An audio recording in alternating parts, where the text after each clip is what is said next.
Bonjour, je suis contente de vous retrouver avec la suite du cours sur l'Égypte de l'Antiquité. Nous étudierons les pyramides dans leur complexe, c'est-à-dire dans leur environnement architectural, et donc nous étudierons les colonnes. Les pyramides sont des monuments funéraires qui régissent les rituels et qui régentent leur vie. Alors, nous découvrirons en même temps leur mode de vie.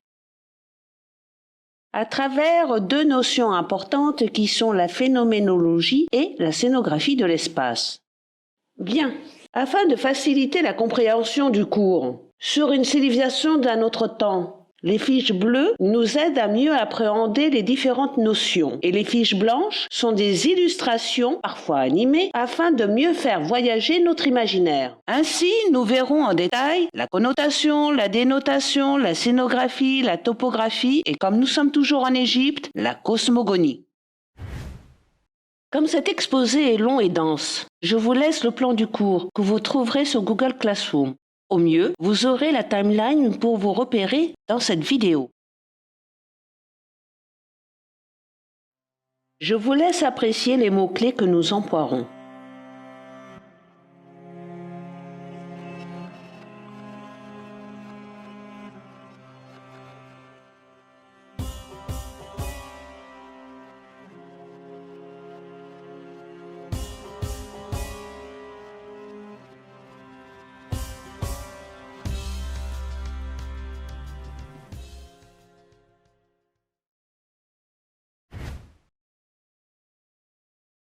Comme nous sommes dans une civilisation d'une religion cosmogonique, le mastaba est construit selon l'orientation du soleil.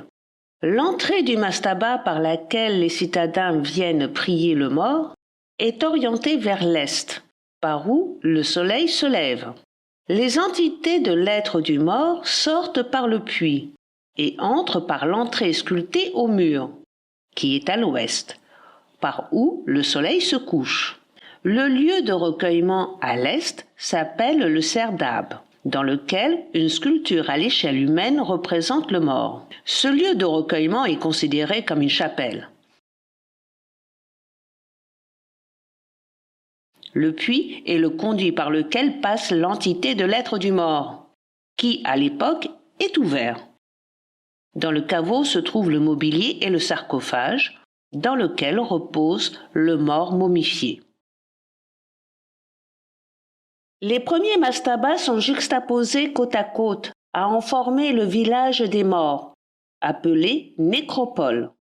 À cette époque, tous les morts sont enterrés, les pauvres sont ensevelis à même le sol, et les plus fortunés construisent de leur vivant un mastaba. Le premier mastaba date du roi Djéser, en l'an 2600 avant notre ère. Il vient souvent sur le site pour constater l'évolution de la construction. Les premiers mastabas auront le puits fermé à cause des voleurs qui pillent le mobilier funéraire au péril de leur vie. Il existe différents mastabas avec différentes présentations de la sculpture du défunt dans le serdab. Nous pouvons avoir une sculpture assise à l'échelle 1, séparée de nous par un mur, portant des trous à la hauteur des yeux de la sculpture. Nous pouvons aussi avoir une sculpture debout, encadrée par deux bas-reliefs, l'un à droite avec un profil droit et l'autre à gauche avec un profil gauche. Ainsi, nous avons une appréhension du personnage en 3D et toujours à l'échelle 1. Celui qui vient se recueillir auprès du mort amène avec lui déjà rempli de miel, de bière, d'huile, de vin ou autre. Ceci est considéré comme des offrandes aux différents dieux qui nous préservent de leur colère, des invasions des criquets qui ravageraient les cultures ou des inondations des crues du Nil. Ces offrandes peuvent aussi être destinées à nourrir les entités de l'être du mort, mais aussi aux différents prêtres qui gèrent la nécropole. Le surplus des offrandes est restitué aux villageois en cas de famine, tel un grenier, il en va de la survie du village. Revenons au serdab du pharaon Djéser. Nous apercevons deux trous dans le mur. Ces trous permettent à celui qui lui rend visite de voir la sculpture de l'autre côté du mur. Et du même coup, cela permet à la sculpture de nous toiser. Effectivement, la sculpture elle-même porte deux orifices à l'emplacement des yeux, afin que les entités des êtres du mort puissent nous juger depuis le monde des morts. La sculpture du roi Djéser porte, comme de son vivant, les attributs de Pharaon, c'est-à-dire il est coiffé de némens et il porte une barbe potiche des dieux, qui lui marque la puissance. Sans oublier les sceptres qui sont les insignes du commandement, le bâton de berger qui marque la puissance du pouvoir de la parole et le fléau qui marque le pouvoir du châtiment. La sculpture dans le serdab est orientée vers le village des vivants et au-delà du Nil. Le pharaon veille sur le village et surveille la conduite de son successeur. Le village des vivants se trouve du côté est de la berge du Nil. 2 allées principales segmentent en quartier ces 2 ailes.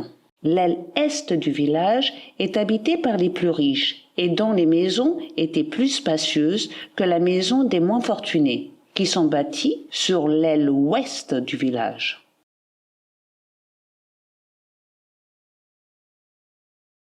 Promenons-nous dans les allées du village un jour de fête, où l'on célèbre la date de naissance ou la date de mort du pharaon que l'on appelle Hebset. Tout le monde s'attelle à la tâche. Les jeunes scribes apprennent leurs leçons.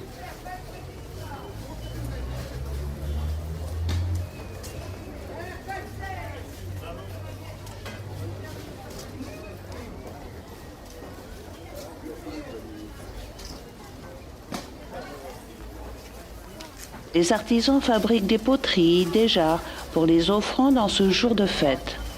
D'autres améliorent leur habitat et des femmes cuisinent à l'extérieur. Car oui, la cuisine se trouve dans la cour.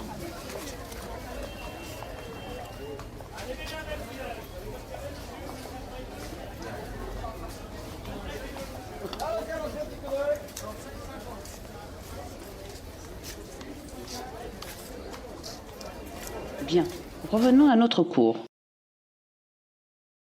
Pris par le cours de la vie, ouvrons le livre de la mort pour comprendre le rite funéraire qui fait partie de leur quotidien. Ce dessin peint sur papyrus nous informe sur le chemin de la mort conduit par les dieux que prendra le défunt. Ces dessins sont reproduits sur les murs du couloir souterrain des pyramides qui mènent à la chambre du sarcophage.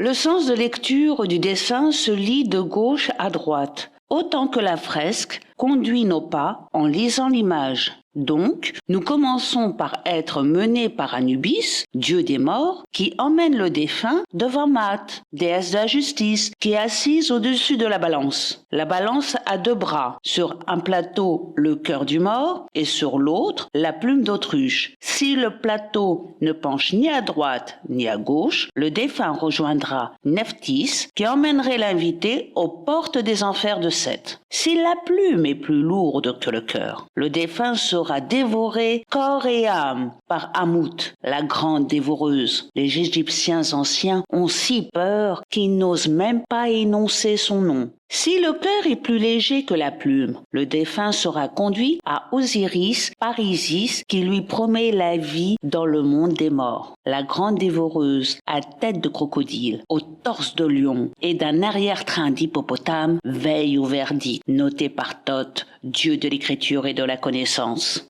La suite de l'itinéraire est menée par le dieu Horus jusqu'au dieu Osiris, le dieu des gardiens des portes de la mort, qui lit le verdict écrit par Thoth, et l'initié sera présenté à Nephthys et à Isis qui appliqueront le verdict. La lecture se lit à 3 niveaux différents pour faire advenir le stade de l'état initiatique de la connaissance. La lecture de l'image permet d'apprécier l'esthétique de l'image. La lecture de l'image peinte au mur permet la scénographie de l'espace architectural.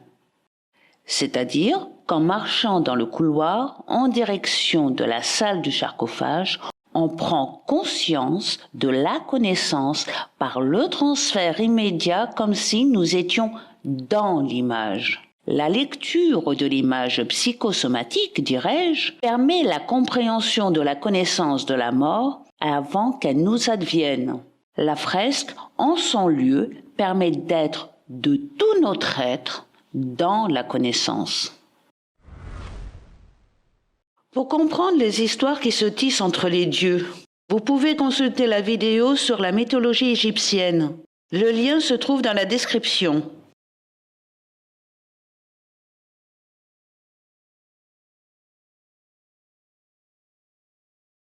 Tout se comprend comme un tout. Rien ne sépare la vie de la mort. De même, rien ne sépare les hommes des dieux.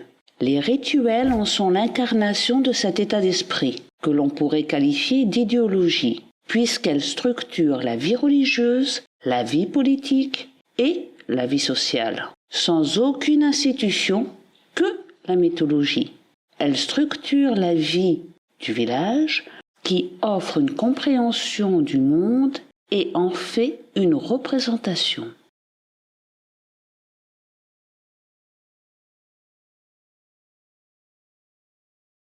La composition de l'entité des êtres de tout mortel, pour les Égyptiens anciens, est constituée du Khan, qui est l'énergie vitale. Il est dessiné d'une croix surmontée d'une boucle. Le Ra est représenté d'un ibis qui désigne la spiritualité de la personnalité, tandis que l'oiseau noir à tête humaine est appelé Ba, qui représente l'âme de la personne. Il va et voyage entre les deux mondes.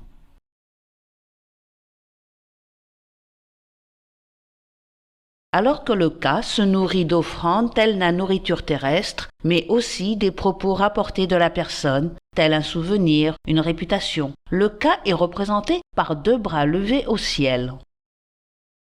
Toutes les pyramides ont été construites à l'ouest du Nil, qui est considéré comme le monde appartenant aux morts, et l'est étant considéré comme propriété des vivants. La pyramide Djeser se trouve à Memphis, à l'ouest du Nil, à la 30e longitude et à la 29e latitude. Elle a été cartographiée selon les repères de la carte du ciel.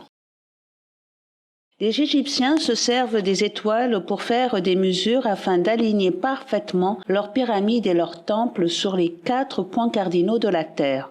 C'est en observant la Grande Ourse et les étoiles d'Orion, à l'aide d'un astrolabe appelé Merhet, que les prêtres et les astronomes traçaient sur le sable les fondations des édifices avec précision.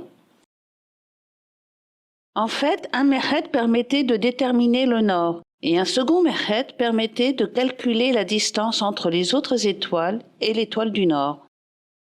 C'est une véritable prouesse architecturale qui, encore aujourd'hui, laisse les archéologues perplexes. Comment les Égyptiens ont-ils pu, avec la technologie de l'époque, déplacer ces pierres? Les Égyptiens ont utilisé les pierres trouvées sur place, mais ils ont également dû cheminer des milliers de tonnes de pierres jusqu'au plateau de Memphis. L'énigme serait enfin résolue. Les archéologues ont trouvé la réponse dans un ancien rouleau de papyrus dans lequel était écrit « Les Égyptiens transportaient ces pierres par bateau ». On nous raconte qu'à la construction des pyramides, les chantiers étaient approvisionnés en pierres grâce à l'existence d'un ingénieux système. On nous explique que les blocs de calcaire de 2 à 5 tonnes sont transportés par bateau sur les rives du Nil. Le système de digues permet de rediriger les eaux du fleuve vers d'immenses bassins.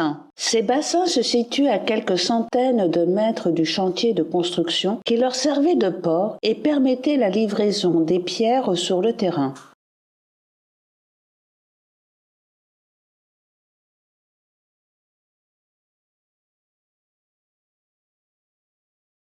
Le roi Djeser, que l'on doit son nom au grec, signifie pilier. Il a régné pendant 19 ans. Il abandonne la tradition du mastaba et fait construire à Saqqara le premier monument en pierre, une pyramide, qui doit conduire l'âme du roi au ciel. Elle a été réalisée par Imhotep, architecte de génie. Imhotep, nom grec qui signifie celui qui vient en paix, un personnage historique emblématique de l'Égypte antique. Il a été vizir et architecte du roi Djeser sous la 3e dynastie. On le dit aussi médecin et philosophe. Il est présenté comme le chancelier du roi de la Basse et de la Haute-Égypte, administrateur du Grand Palais, noble dignitaire et grand prêtre d'Héliopolis. Les Égyptiens feront d'Imhotep pharaon du fils Phat, car il est le créateur de la première pyramide qui a traversé les âges. L'origine du mot vient de l'inscription Agophat, voulant dire la terre du dieu Phat. Cette inscription a été prononcée par les Grecs Héphaïstos, devenu Égypte, la désignation du nom du pays. Phat, dieu local de Memphis, accède au rang de dieu à la 3e dynastie, quand la ville devient la capitale de l'Égypte. Il est considéré comme dieu primordial, créateur de l'univers. En Égypte, Dieu Phat est le créateur de toutes choses, et donc grand architecte de l'univers, aux yeux de la population. Un texte rapporte: toute parole divine vient à l'existence, selon ce que le cœur a conçu et ce que la langue a ordonné. Le scribe écrit sous la dictée du vizir et du pharaon. Il est fonctionnaire. Il doit savoir lire, écrire, compter et dessiner. Il lui faut des années pour connaître l'écriture hiératique et les hiéroglyphes. Les élèves travaillent en groupe. Ils récitent des textes et les recopient sur le papyrus. On leur enseigne aussi l'astronomie, l'astrologie, les mathématiques, le sport et les arts. Il est du devoir du scribe de savoir dessiner. Les apprentis font les premiers dessins au mur, aidés d'un quadrillage au respect des proportions. Et le maître corrige le dessin. Ensuite, les figurines au mur sont peintes. Les scribes se spécialisent selon leurs préférences. Des dessins des dieux, des dessins d'humains ou d'animaux. La première pyramide construite n'est autre qu'un mastaba, qui a été construit en pyramide à degrés par 2 agrandissements successifs. Cette pyramide a été construite pour le roi Djéser par l'architecte Imhotep vers 2900 avant Jésus-Christ. Comme les mastabas, la chambre funéraire royale se trouve dans les parties souterraines non visibles. La chapelle et le serbab se trouvent non pas dans la partie pyramidale visible, mais dans les 2 bâtiments accolés à la pyramide. Le complexe funéraire s'étend sur 15 hectares. Les pierres utilisées venaient du sud de l'Égypte, à 800 km du site. Ce qu'on appelle le complexe funéraire et le mastaba surélevés par 2 fois, accompagnés de 25 chapelles et de 2 temples. C'est la première fois que l'on voit apparaître des colonnes pour des espaces fermés. Nous le devons au grand architecte Imhotep. Étudions le zoning. Cet espace long de 550 mètres sur 225 mètres comporte un mur d'enceinte protégeant le complexe de 10 mètres de hauteur. Il est composé de différents bâtiments de différentes fonctions. La porte qui mène à l'esplanade, où l'on fête le Hebset. 25 chapelles qui font office de magasin des offrandes reçues et de 2 chapelles. Le temple à l'arrière couvre l'entrée souterraine qui mène à la chambre funéraire où se trouve le sarcophage du roi Djéser. L'enceinte du mur extérieur comporte 14 portes, en référence symbolique au corps d'Osiris qui fut découpé en 14 morceaux par Seth, et 13 morceaux auraient été retrouvés, et un morceau perdu à tout jamais. Donc l'entrée du temple serait la représentation de ce mystère. Sur l'esplanade se déroulent des fêtes de tournois de chevaux, que la course contourne autour des butoirs. Dans cet espace s'y déroulent aussi des combats à mort. C'est l'ancêtre des arènes que l'on retrouvera dans l'architecture publique gréco-romaine.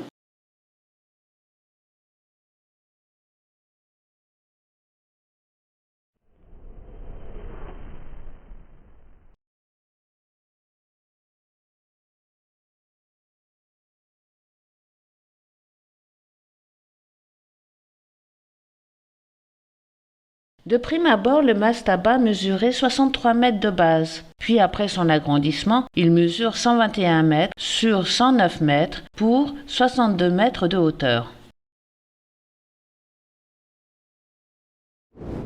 Pour répondre à la susceptibilité politique des gens de la Haute-Égypte, sur le côté sud, se trouvent des chapelles. Elles sont protégées par la décoration du Hodjet, qui est un serpent féminin qui protège d'éventuelles attaques de Seth.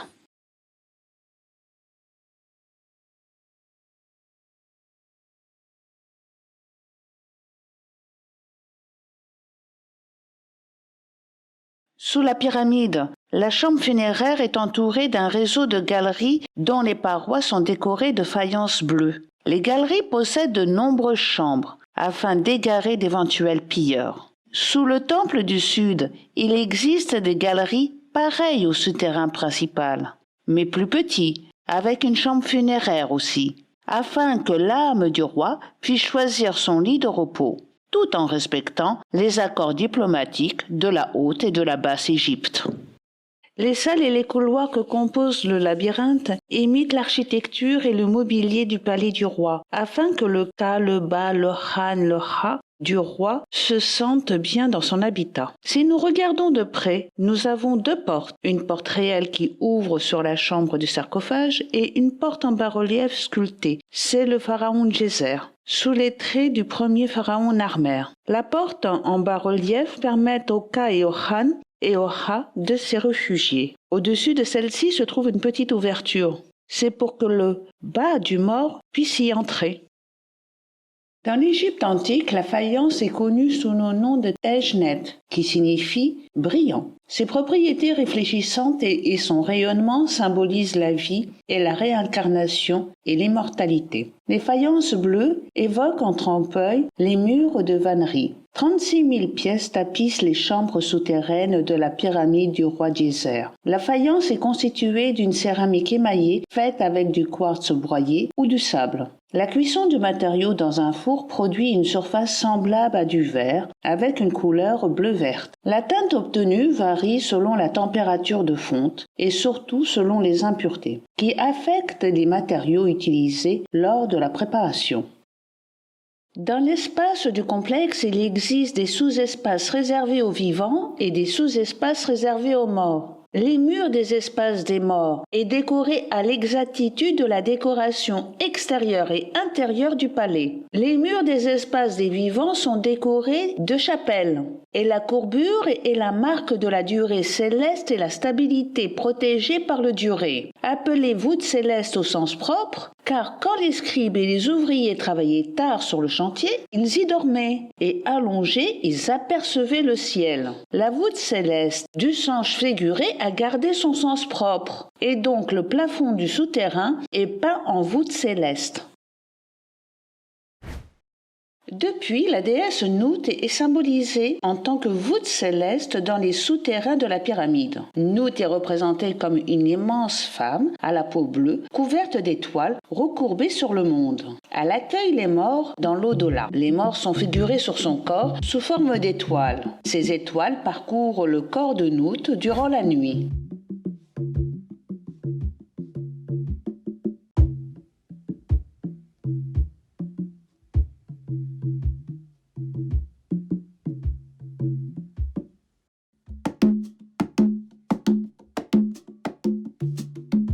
Au niveau des deux chapelles, aussi architectural différent, le bâtiment le plus trapu et le plus sobre est la chapelle du Sud, qui représente le pouvoir politique religieux de la Haute-Égypte, et le bâtiment le plus élancé avec une courbure en son haut est la chapelle du Nord, qui représente le pouvoir politique religieux de la Basse-Égypte. Plus en avant, nous avons le socle du trône du pharaon Djéser des deux terres. Le trône doit être impeccablement placé au centre, ni trop à droite, ni trop à gauche, au péril d'un risque diplomatique si la représentation symbolique n'est pas respectée.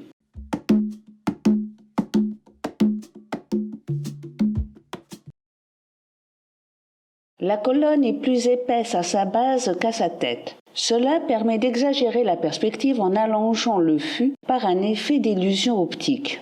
Du même coup, si nous regardons entre les deux colonnes, l'espace d'en haut est plus large que celui d'en bas, afin de permettre la pénétrance du spirituel religieux dans le bâtiment. Dans la nécropole de Djéser apparaît la première colonnade en pierre de l'histoire de l'art. Avant, les colonnes sont en bois. Ici, les colonnes ne sont pas libres, mais elles sont engagées dans le mur. Elles ressemblent à des bottes de plantes. Les colonnes fasciculées rappellent les tiges de roseaux. En fait, les tiges de roseaux servaient à la construction des habitations.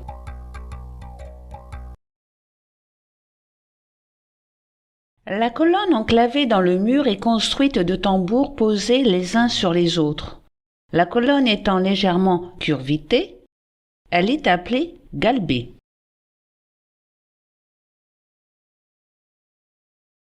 Les colonnes placées en enfilade créent une profondeur de champ et semblent allonger l'espace. Les colonnes rythment la cadence des pas. Ce n'est pas le promeneur qui use de son libre arbitre pour marcher, mais c'est l'espacement régulier des colonnes qui impose la régularité des pas du promeneur.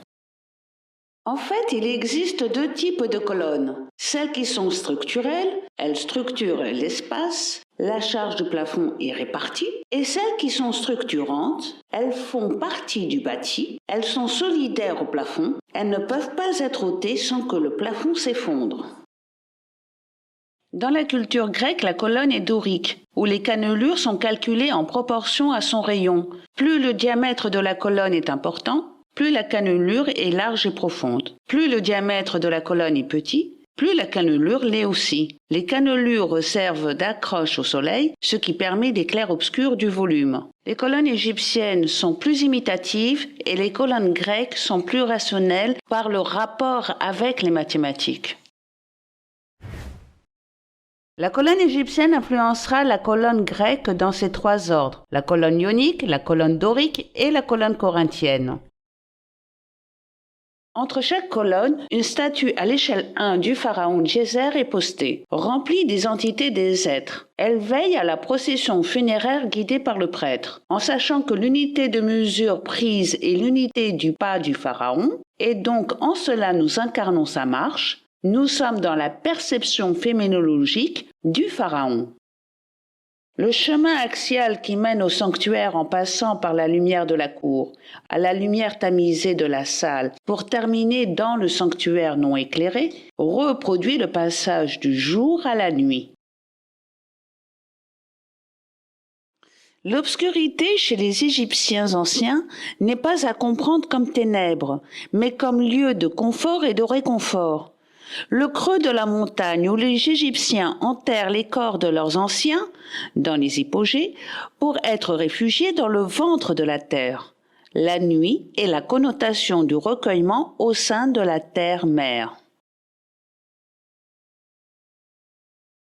Dans les premiers temps, les colonnes ont des formes simples, sans ornementation, pour des raisons techniques. Plus les techniques de représentation sont élaborées, plus les colonnes sont ornées, et les représentations sont figuratives, mimétiques à la nature. Les formes deviennent organiques.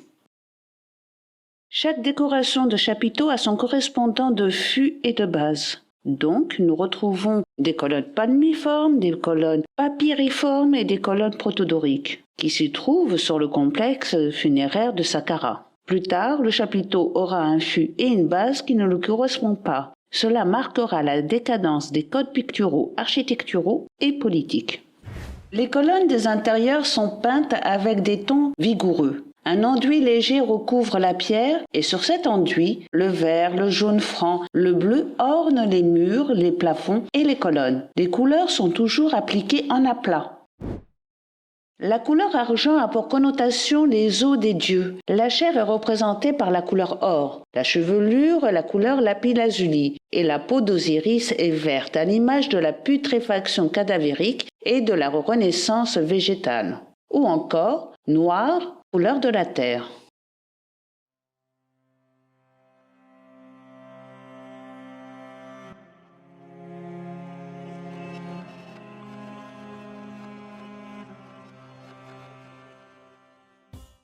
Les dessins sur les colonnes sont appréciés pour leur simple décoration en harmonie avec les murs peints. Mais aussi ces dessins participent au récit narratif visuel. Il y est raconté les histoires des dieux.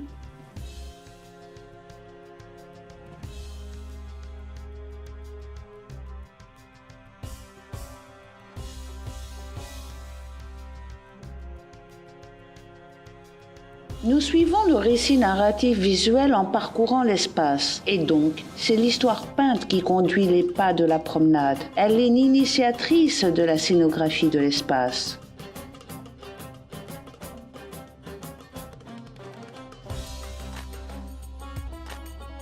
Il convient de faire le tour de la colonne pour avoir le récit du dieu invoqué. Le sens du parcours est dicté par le profil du dieu dessiné. Si le profil droit est peint, nous devons suivre le cheminement à droite et réciproquement. Si c'est le profil gauche, il faut aller à gauche.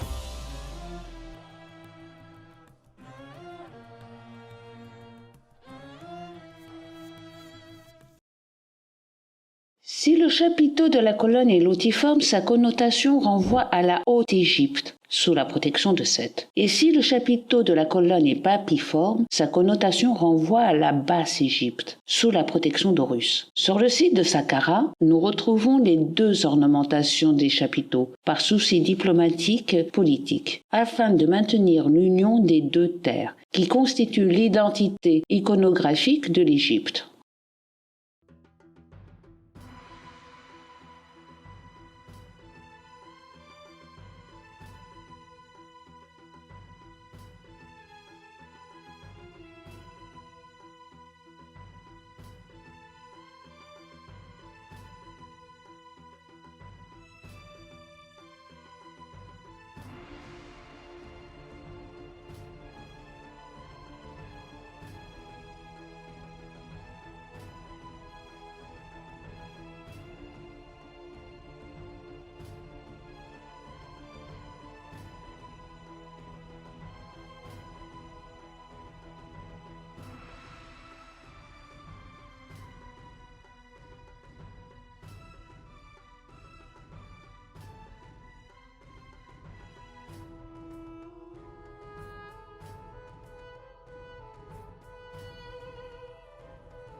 De ce qui nous est rapporté, avec un rabot et un marteau, les maçons apportent un soin minutieux aux joints des blocs extérieurs. Il faut plusieurs essais de mise en place en glissant un bloc vers l'autre avant d'obtenir des joints parfaits.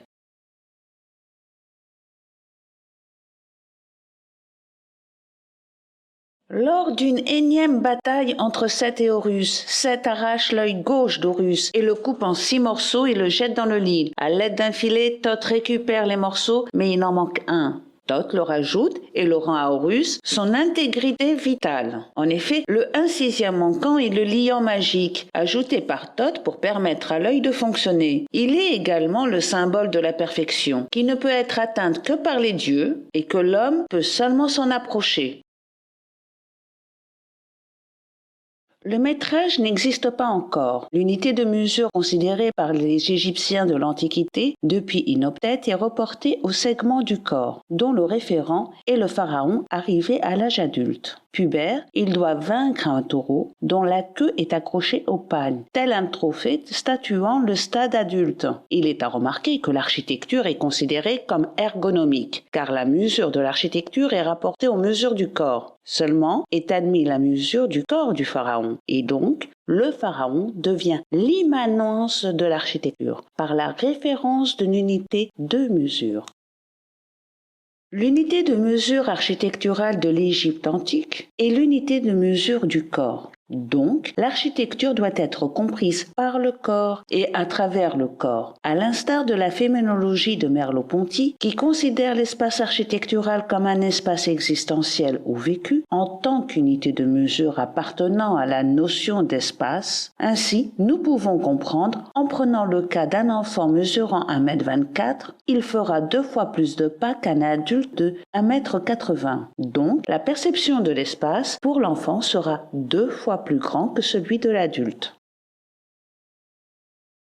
Pour être puriste, il conviendrait de donner les mesures en unités de valeur de l'époque, c'est-à-dire pour la pyramide de Khéphren sur Ramsès II, qui correspond à la 19e dynastie du Nouvel Empire, la pyramide mesure 400 pieds de haut sur 400 coudées de long. Mais ces unités étant si lointaines qu'il nous est difficile de nous les représenter. Mais nous pouvons comprendre comment les Égyptiens de l'Antiquité manipulaient le triangle rectangle avant même Pythagore, mais grâce à Pythagore. Le théorème de Pythagore dicte que le carré de l'hypoténuse est égal à la somme des carrés des longueurs des deux autres côtés. Ce théorème est issu de la mise en pratique des Égyptiens du triangle rectangle basé sur le principe du cordage à 12 nœuds. Les nœuds sont noués à distance égale et sur un côté du cordage on poste 3 nœuds et sur l'autre 4 nœuds et on tire la corde en rejoignant les deux bouts du cordage. Il y aura 5 nœuds postés pour l'hypoténuse. Les Égyptiens tiennent ces nombres au nombre de parties de l'œil d'Horus arrachées par 7. Quand Pythagore voyage en Égypte en l'an 547 avant Jésus-Christ, il trouve le théorème pour tout triangle rectangle avec la même formule. A au carré est égal à B au carré plus C au carré. L'architecture est une science artistique à tout niveau. Elle procure un sentiment d'appartenance et de soutien de toutes les sphères de l'activité humaine. Et les pyramides sont l'expression de la création de l'homme, dans un contexte mythologique, politique et historique. Par extrapolation, elle exprime une structure sociétale. Tout d'abord, au sommet de la pyramide s'y trouve le pharaon, dirigeant de pays et sa famille. Ils sont considérés comme des dieux sur terre. Puis, les hauts fonctionnaires, chargés de l'administration du pays. Ils collectent des impôts, ils font partie de la famille royale. On y inclut aussi dans cette classe les généraux de l'armée. On retrouve ensuite la classe des prêtres, chargés du culte des dieux, faisant les sacrifices, les prières et chargés de la momification. Ils étaient aussi responsables des écoles. Ces 3 classes constituent la classe dirigeante de l'Égypte. Les scribes étaient une classe de fonctionnaires érudits qui savaient lire, écrire, dessiner et calculer. Nous arrivons ensuite aux artisans. Ils ont participé à l'enrichissement du patrimoine et les marchands que l'on retrouve en grand nombre. Les paysans constituent la majorité de la population égyptienne. Ils travaillent aux champs, s'occupent des digues et participent aux grands travaux, comme les pyramides. Les esclaves, nombreux, ont sensiblement les mêmes tâches que les paysans, mais n'ont aucun droit. Ce sont souvent des prisonniers de guerre.